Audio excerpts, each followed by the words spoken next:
وہ جو رحمت کا ذکر ہے، کتب علی نفسہ الرحمہ لیجمعنکم الی یوم القیامۃ لا ریب فیہ، ہم ضرور تمہیں جمع کریں گے قیامت کے دن جس میں کوئی شک نہیں ہے۔ الذین خسروا انفسهم، وہ لوگ جنہوں نے اپنے آپ کو خسارے میں ڈالا ہے، فہم لا یؤمنون، وہ ایمان نہیں لائیں گے، یعنی جو جان بوجھ کر گمراہی کی روش اختیار کیے ہوئے ہیں یہ کبھی ایمان نہیں لے کر آئیں گے۔ جس کو کہا جاتا ہے نا کہ جو سویا ہوا ہے وہ تو جاگ سکتا ہے، جو آنکھیں بند کر کے لیٹا ہے وہ کبھی بھی نہیں جاگے گا، اس کی نیت ہی نہیں جاگے گی۔ تو اب لیکن یہ فتوے اس وقت آ رہے ہیں جب 13 سالہ مکی دور میں دعوت ہو چکی ہے، اس کے باوجود بھی ڈھیٹ پن کی انتہا ہے ان لوگوں کی۔ تو اللہ نے اب یہ ایمان لانے والے نہیں ہیں، لیکن پھر اللہ کی رحمت ہوئی کہ کچھ لوگ پھر بھی جو بچ گئے وہ بعد میں ایمان لے بھی آئے، لیکن بعض کفر کی موت مر گئے۔ وَلَهُ مَا سَكَنَ فِي اللَّيْلِ وَالنَّهَارِ، اسی کا ہے جو کچھ دن میں بس رہا ہے، جو کچھ رات میں۔ دن کے وقت جو کچھ آپ کو نظر آتا ہے اس کا مالک بھی اللہ، رات کے وقت بھی جتنی مخلوقات آپ کو نظر آتی ہیں، چاہے وہ حشرات الارض ہوں، چاہے وہ ایسے پرندے ہوں جو رات کے وقت اڑتے ہیں جیسے الو ہو گیا، چمگادڑ، دن کو بھی نظر آنے والی ہر چیز کا مالک اللہ ہے، رات کی بھی ہر چیز کا مالک اللہ ہے۔ وَهُوَ السَّمِيعُ الْعَلِيمُ، اور وہ سب کچھ سننے والا بھی ہے، علم والا بھی ہے۔ یہ مخلوقات بنا کے اس نے چھوڑ نہیں دی ہے، ہر مخلوق کا علم بھی ہے اور ہر مخلوق کی سنتا بھی ہے۔ قُلْ أَغَيْرَ اللَّهِ أَتَّخِذُ وَلِيًّا، اے نبی تم فرماؤ کہ کیا تم مجھے یہ مشورہ دے رہے ہو کہ میں اللہ کے سوا کسی اور کو اپنا پشت پناہ مانگ دوں؟ فاطر السماوات والارض، وہ اللہ جو آسمانوں اور زمین کا پیدا کرنے والا ہے۔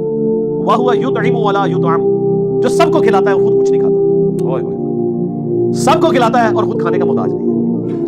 سر اگر یہ کوالٹی کسی میں ہے نا تو وہ مشکل کشا ہو سکتا ہے آپ کا۔ ہاں وہ تو سورۃ المائدہ میں اللہ نے فرمایا عیسیٰ اور ان کی ماں کھانا کھانے کے محتاج تھے۔ ایسوں کو اپنے نقصان اور نفع کا مالک سمجھتے ہو، اللہ کے سوا ایسوں کی عبادت کرتے ہو جو نہ تمہارے نفع کے مالک نہ نقصان کے مالک، یعنی نہ تو ان کی عبادت ہو سکتی ہے اور نہ آپ ان کو بندہ سمجھتے ہوئے ان سے مدد مانگ سکتے ہیں، کیونکہ وہ آپ کے نفع نقصان کے مالک نہیں، کیونکہ وہ تو خود محتاج ہے روٹی کے جو اللہ انہیں کھلاتا ہے۔ میرے بھائی اگر عیسیٰ ابن مریم اور ان کی ماں سیدہ مریم روٹی کھانے کے محتاج ہیں، کسی کے نفع اور نقصان کے مالک نہیں ہے، تو بابے نشائی کوئی نہیں، بابے نہیں بچڑے اسے نہیں رکھنا۔ اسلام بچانا چاہتے بابے سارے ختم کرو علمی طور پہ۔ قل انی امرت ان اکون اول من اسلم، اے نبی تم فرماؤ مجھے تو خود میرے رب کی طرف سے حکم ہوا ہے کہ سب سے پہلے میں اللہ کے سامنے سر تسلیم خم کروں۔ لو جی، پیر فقیر بزرگان دین کے بارے میں جنہوں نے کبھی نماز بھی نہیں پڑھی ہوتی، یعنی جو جن کی بات ہو رہی ہے، جو پڑھنے والے ہیں ان کی بات نہیں میں کر رہا، ان کے بارے میں لوگ کہتے ہیں دیکھیں جی نماز ذکر اذکار عبادت تو اس لیے کی جاتی ہے کہ اللہ تک بندہ پہنچے، اور جو اللہ تک پہنچ چکے ہیں ان کو تو ابھی چیزوں کی ضرورت ہی کوئی نہیں ہے۔ تو ان سے ذرا پوچھیں کہ رسول اللہ تک نہیں پہنچے ہوئے تھے، جو اس کائنات میں وسیلہ ہیں مخلوق اور خالق کے درمیان ہدایت کا، ان سے زیادہ کون اللہ تک پہنچا ہوا ہے؟ اور ان کے لیے حکم ہو رہا ہے نبی تم نے خود اپنی زبان سے کہنا ہے انی امرت، مجھے حکم دیا ہے میرے رب نے، ان اکون اول من اسلم، کہ سب سے پہلے میں مسلم ہو جاؤں، میں سر تسلیم خم کروں، ولا تکونن من المشرکین، اور یہ بھی حکم دیا گیا ہے کہ دیکھنا مشرکین میں شامل نہ ہونا، یعنی سب سے پہلے میں توحید کا علم بردار ہوں، سب سے پہلے میں اللہ کا تابع فرمان ہوں، سب سے پہلے میں خدا کا مطیع ہوں، باقیوں کو تو میں بعد میں دعوت دوں گا، پہلے تو میں سر تسلیم خم کرتا ہوں۔ اب مجھے بتائیں اگر اللہ کے نبی کو یہ حکم دیا جا رہا ہے کہ آپ نے یہ کہنا ہے کہ میں نے شریعت کی پابندی کرنی ہے، میں نے اللہ کے سامنے سر جھکانا ہے، میں نے اللہ کے ایک ایک حکم کی پیروی کرنی ہے، تو باب نشائی کوئی نہیں، کوئی شے نہیں۔ قل انی اخاف ان عصیت ربی عذاب یوم عظیم، آگے یہ آیت جڑی میں رٹا چھڑی تو سورۃ الانعام میں ہے، سورہ یونس میں ہے، سورہ الزمر میں ہے، 3 دفعہ یہ آیت ہے۔ اے نبی تم فرماؤ بے شک میں تو خود خوف رکھتا ہوں اس بات کا کہ اگر میں نے بھی اپنے رب کی نافرمانی کی تو بڑے دن کا عذاب مجھے بھی آ پکڑے گا۔ اچھا آپ کیا سمجھ رہے ہیں یہ نبی اسلام جو یہ مذاق کے طور پہ باتیں کر رہے ہیں؟ مجھے تو یہی لگ رہا ہے، یعنی جو ایٹیچیوڈ ہے یہاں پہ لوگوں کا، کوئی کہہ دے گا جی ایویں بس تو آٹھ سیدھے توڑتے ہیں، سانو تعلیم کرنے واسطے تسی تعلیم تے کوئی نہیں پکڑی، تواڈے بابے نے تے کوئی تعلیم نہیں پکڑی، نہ وہ نماز پڑھتے جے نہ وہ دین دے اوتے چلتے جے، وہ تو اپنی عبادت کرواتے ہیں، وہ تو کہتے ہیں آپ ہمارے مرید ہو جائیں ہم جنت میں لے جائیں گے۔ یہ تو میرے بھائی یہ سنگولر کے سیگے ہیں کہ نبی تم فرماؤ مجھے تو حکم ہوا ہے کہ سب سے پہلے میں اللہ کا تابع فرمان بنوں، میں شرک نہ کروں، میں خود اس بات سے ڈرتا ہوں کہ اگر میں نے اللہ کی نافرمانی کی تو اللہ کا عذاب قیامت کے دن کا بڑا عذاب مجھے آ پکڑے گا۔ اندازہ کریں، میرا خیال ہے دنیا میں اگر سب سے بڑی کوئی مثال دی جا سکتی تو یہی تھی نا، یعنی اللہ کی مخلوقات میں کوئی رسول اللہ سے بڑھ کر ہے کہ ہم جس کی مثال پیش کریں اور ان کو یہ یقین آئے کہ باب نجائی کوئی نہیں، رسول اللہ سے تو بڑا کوئی نہیں ہے نا، تو باقی لوگ کس کھاتے میں بیٹھے ہوئے ہیں؟ اسی لیے دیکھ لیں کہ یہ سورۃ الانعام جو ہے نا ننگی تلوار ہے توحید کے اوپر۔ مجھے آج بھی یاد ہے ہمارے ہمسائے تھے وہ قادیانی تھے اس وقت بھی، خیر ہم تھے بریلویوں سے بڑا کانفیڈنٹ کون ہوگا، عشق رسول کے علم بردار ٹھیکیدار۔ تو مجھے ابھی بھی یاد ہے ہم ایف ایس سی کے اسٹوڈنٹ تھے نا، تو کبھی ان سے گفتگو ہونی ختم نبوت کے حوالے سے یا اس طرح، وہ کہتے تھے بیٹا اس بات کو آپ چھوڑ دیں، آپ لوگ تو مشرک ہیں، آپ تو اللہ کا تعارف نہیں آپ لوگوں کو، رسول اللہ تک تو بعد میں بات ہوگی۔ اچھا جب میں نے کئی سالوں کے بعد یعنی 2008 میں میں نے جب قرآن پڑھنا شروع کیا سورۃ الانعام میں نے پڑھی نا، وہ تو میرے کانوں سے تو دھواں نکلے نا. میں نے کہا یار یہ تو ابھی سٹارٹ ہوا ہے سرکار، یہ آج دیکھیں کون کون سی آیتیں آتی ہیں، یہ آج اتنی آیتیں آ رہی ہیں نا، یہ آپ صرف ان کا ترجمہ جو ہے نا یہ پبلک میں بیان ہی نہیں کر سکتے. کاٹ کے رکھ دیں گے، وہ کہتے ہیں کاٹ کے رکھ دیں گے، کاٹ کے رکھ دیں گے. تو اس وقت مجھے یاد ہے انہوں نے مجھے کہا تھا کہ بیٹا سورۃ الانعام کا بھی آپ نے ترجمے سے پڑھ لیا، پھر بتانا ہے کہ آپ لوگ مسلمان بھی ہیں کہ نہیں. تو پھر مجھے بعد میں وہ باتیں یاد آئیں. میں نے کہا دیکھیں مسلمانوں کی پستی کا یہ لیول ہے کہ قادیانی بھی انہیں کچھ نہیں سمجھتے. اندازہ کر لو یعنی سیدھے شاہی کوئی نہیں تھا جو قادیانی ساروں کچھ نہیں سمجھتے تو باقی تو شاہی کوئی نہیں نا. پھر تو اب یہ دیکھ لیں من یصرف عنہ یومئذ فقد رحمہ، جو اس دن عذاب سے بچا لیا گیا تو یقیناً اسی پہ اللہ نے رحم کیا. وذالک الفوز المبین، اور یہی ہے کھلی کامیابی. اللہم اجعلنا منہم، آمین. دیکھیں کس لیول تک. لو اگلی ایک اور خوراک لو. وَإِن يَمْسَسْكَ اللَّهُ بِضُرٍّ فَلَا كَاشِفَ لَهُ إِلَّا هُوَ، اگر اللہ کسی کو پکڑ لے تکلیف کے اندر تو اس تکلیف کو کوئی نہیں چھڑا سکتا سوائے اس اللہ کے، یا سوائے عبد القادر جیلانی کے بقول بابوں کے. او جی وہ مصیبت آئی پھیر دیندے نے، کسی اور تے سن دیندے نے، 11ویں دیا کرو. قرآن تو کہہ رہے نہیں، جب اللہ پکڑ لے کوئی نہیں چھڑا سکتا، کوئی پیغمبر، کوئی فرشتہ، کوئی جن، کوئی بابا سوائے اس کے. اور ظاہر ہے یہ تکلیف دور کرنا یہ اللہ کی کوالٹی ہے، یہ اس کے ساتھ خاص ہے. سورہ نمل کی آیت نمبر 62 ہے. میرے خیال ہے وہ ایک سمجھ لیں جسے وہ تاش کی لینگویج میں کہتے ہیں نا یکا، وہ ہے وہ آیت. ہم جب کہتے ہیں نا ایاک نعبد و ایاک نستعین، اے اللہ تیری عبادت کرتے ہیں، تجھ سے مدد مانگتے ہیں، تو یہ کہتے ہیں دیکھیں ہم بزرگوں سے بھی جو مانگتے ہیں نا وہ اللہ سے ہی لے کے دیتے ہیں. آپ امی سے روٹی جو مانگتے ہیں تو کیا یہ شرک ہے؟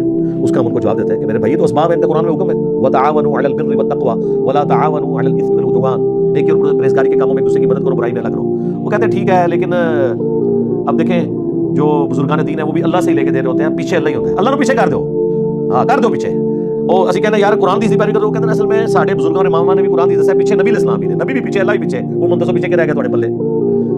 جو مسلمان اللہ رسول کو پیچھے کر دے اور بابے اور بزرگ آگے لے آئے تو وہ اپنے ایمان کی فکر کرے. پھر ہم انہیں سمجھاتے ہیں کہ دیکھیں بارش اللہ برساتا ہے لیکن ڈیوٹی فرشتوں کی، ہم مانگتے کس سے؟ اللہ سے. فرشتوں سے مانگیں گے تو مشرک ہے. وہ کہتے ہیں یہ ساری باتیں آپ کی ٹھیک ہے لیکن قرآن میں یہ تو آیا کہ اللہ ہی سے مانگتے ہیں، یہ تو نہیں آیا کہ کسی اور سے نہیں مانگتے. دیکھو ذرا اندازہ کرو، ہم نے کہا یہ بھی آیا ہوا ہے سورہ نمل کی آیت نمبر 62، توحید کی فیلڈ میں یکا، جس طرح آپ وہ کہتے ہیں نا تاش کی لینگویج میں. امن یجیب المضطر اذا دعا، بھلا بتاؤ تو کون ہے جو مصیبت میں گرے ہوئے شخص کی فریاد کو سنتا ہے، ویکشف السوء، اور اس کی تکلیف اس سے دور کر دیتا ہے، ویجعلکم خلفاء الارض، اور تمہیں خلیفہ کرتا ہے اگلوں کا زمین پر. یعنی جب تمہارے ابا اجداد مرتے ہیں تو تم، تمہارے مرنے کے بعد تمہاری اولاد، سب ایک ایک کر کے مر رہے ہیں، اللہ جو ہے وہ زندہ ہے، ایک ایک کر کے وہ آنے والی نسلوں کو زمین کا مالک بناتا جاتا ہے. اصل مالک کون ہے؟ اللہ. الہ مع اللہ، کیا اللہ کے ساتھ کوئی اور الہ بھی ہے جس کی یہ کوالٹیز ہوں؟ قلیلا ما تذکرون، لیکن نصیحت بہت کم ہی حاصل کرتے ہو. کون سی کوالٹی؟ تکلیف اور پریشانی میں گھرے ہوئے شخص کی فریاد کو سننا، یہ اللہ کی کوالٹی ہے.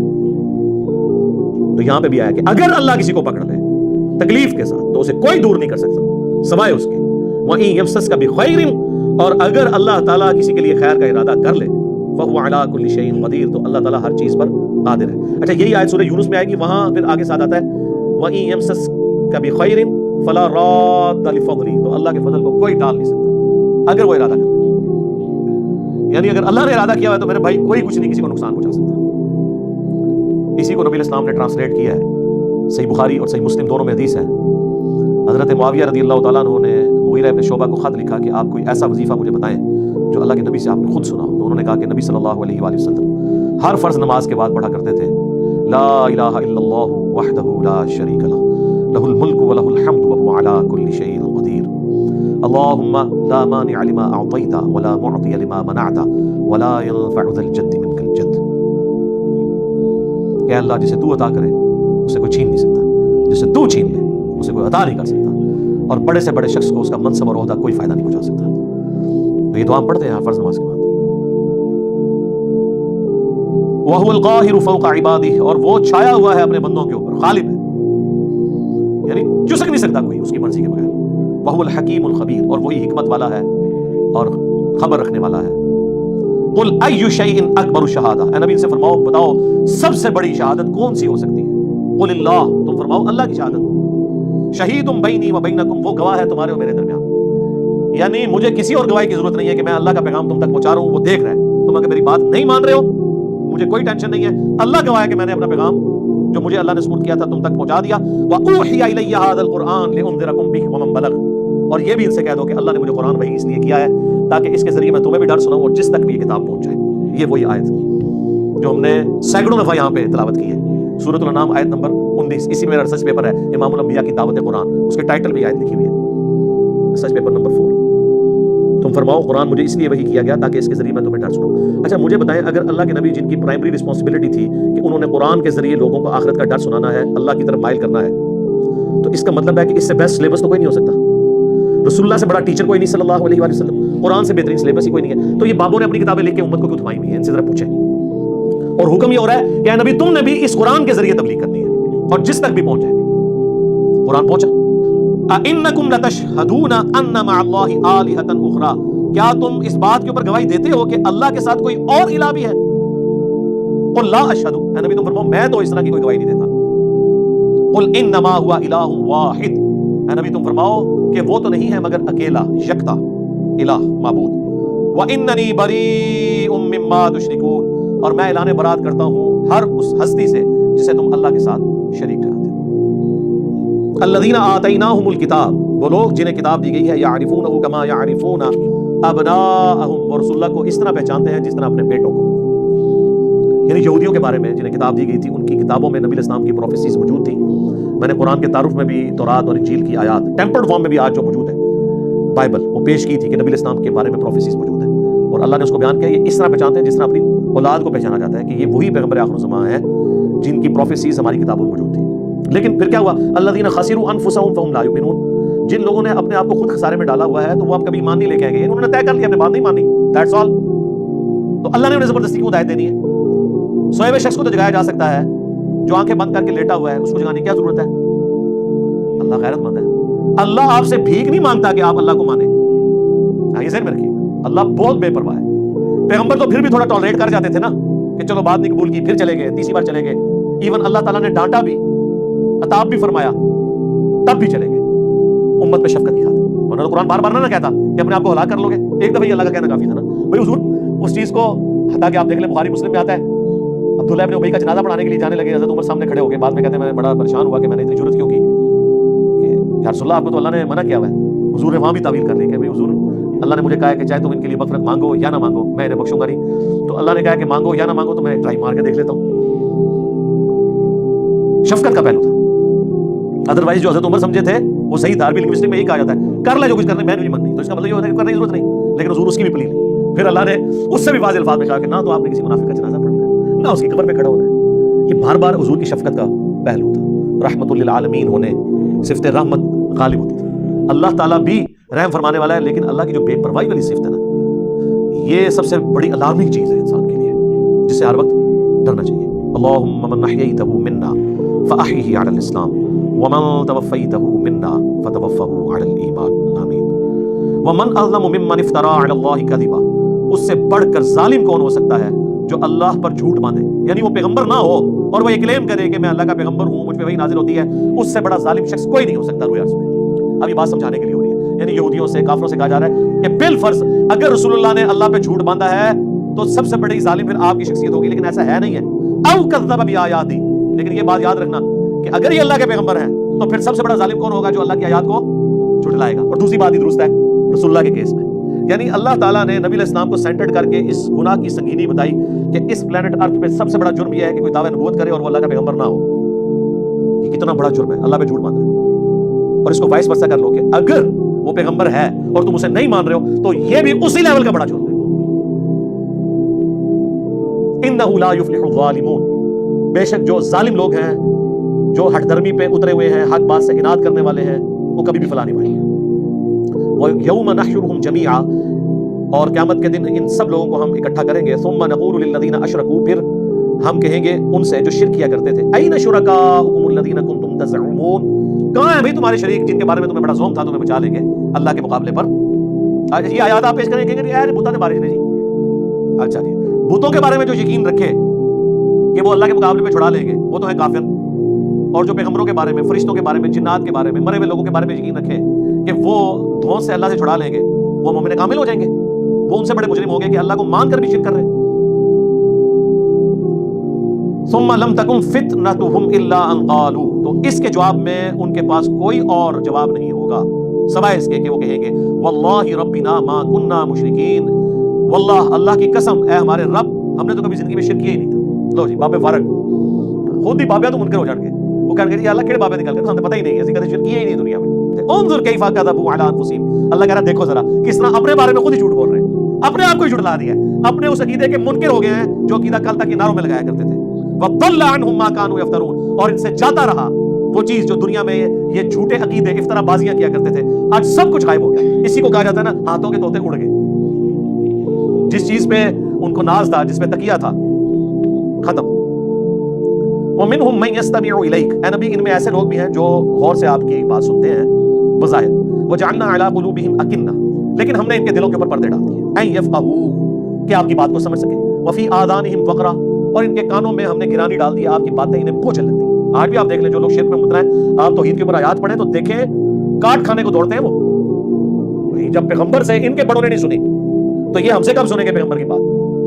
ان کے بڑوں نے ہمارے بڑے سے جن کی قبر مدینے میں ہے توحید کی بات نہیں سنی، ان بڑوں کے چھوٹوں نے اس پیغمبر کے ماننے والوں سے کیسے توحید کی بات سنی؟ سورۃ المومنون میں آتا ہے اے نبی جب تم توحید کی بات کرتے ہو قریب جھپٹ پڑے تم پہ۔ سورہ المومن میں آتا ہے جب اکیلے اللہ کا ذکر کرتے ہو ان کے دل تنگ ہونا شروع ہو جاتے ہیں، جب اور ہستیوں کے ساتھ شریک کرتے ہو پھر یہ خوشیاں مناتے ہیں۔ ہوتا نہیں ہے آپ توحید کے اوپر بات ہو کہتے ہیں جناب وہ بزرگوں کی بھی گال کرو، ہر ٹائم خشک نہیں کرتے ہو، ہاں وہ توحید کو خشک سمجھتے ہیں، کہتے ہیں بزرگوں کی بات کریں۔ اللہ تعالیٰ فرماتا ہے ہم نے ان کے دلوں پہ پردے ڈال دیے، کانوں پہ گرانی۔ وَإِن يَرَوْا كُلَّ آيَةٍ لَا يُؤْمِنُوا بِهَا، یہ ہر معجزہ بھی دیکھ لیں تب بھی ایمان نہیں لے کر آئیں گے۔ استغفر اللہ، یہ پوائنٹ آف نو ریٹرن ہوتا ہے، اس کا ذکر سورۃ الانعام کی آیت نمبر 110 میں آئے گا۔ اللہ یہ ٹروتھ ریویل کرے گا کہ ایسا ہوتا کیوں ہے کہ پیغمبر بات کر رہے ہیں اور اللہ تعالیٰ کہہ رہا ہے کہ پیغمبر کی بات اور ان کے دلوں کے درمیان میں نے ایک پردہ ڈال دیا، پیغمبر کی بات بھی نہ سمجھ آئے۔ لو جی یہ تو کہتے ہیں بابے نگاہ مار کے ہدایت دے دیتے ہیں، اور اللہ تعالیٰ ہمارا پیغمبر بھی قرآن پڑھے گا نہیں ہدایت نہیں ملے گی کیونکہ ہم نے مور لگا دی ہے۔ کیوں؟ وہ سورۃ الانعام کی آیت نمبر 110 میں آئے گا کہ جب پہلی دفعہ ان پہ حق کھلا تھا نا، انہوں نے حق کو پہچانے کے باوجود ضد اور ہردرمی کی، اس کے سبب اللہ نے ان پر مور لگا دی ہے۔ اس لیے اللہ کی مور سے ڈرنا چاہیے۔ ربنا لا تزغ قلوبنا بعد اذ هديتنا وهب لنا من لدنك رحمة انك انت الوهاب، آمین۔ یہ ہر معجزہ ہر نشانی دیکھ لیں تب بھی ایمان نہیں لائیں گے۔